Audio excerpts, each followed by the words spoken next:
Hello, my name is Tomoko Wadayama from Japan.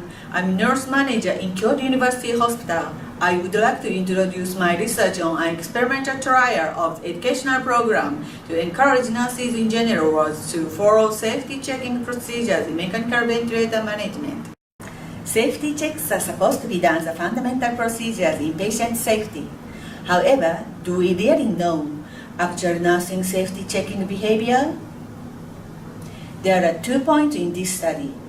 First of all, the device for monitoring safety checking procedures was invented.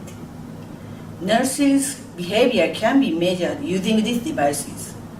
Second, using the psychological theory, which is called applied behavior analysis. There is a structure called three-term contingency in ABA, which modifies human behavior.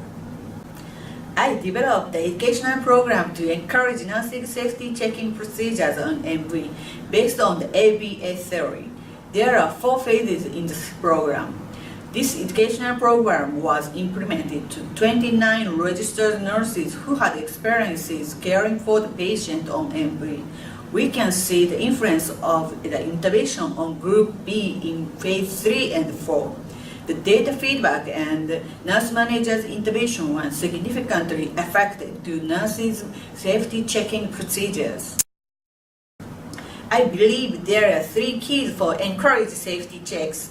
Identify and visualize human behavior accurately is important. Implement ABA theory for modifying human behavior is required. Collaboration of establishing systems and modifying human behavior is vital for improvement in quality of patient safety. I'm looking forward to seeing you in person to discuss this matter in Melbourne.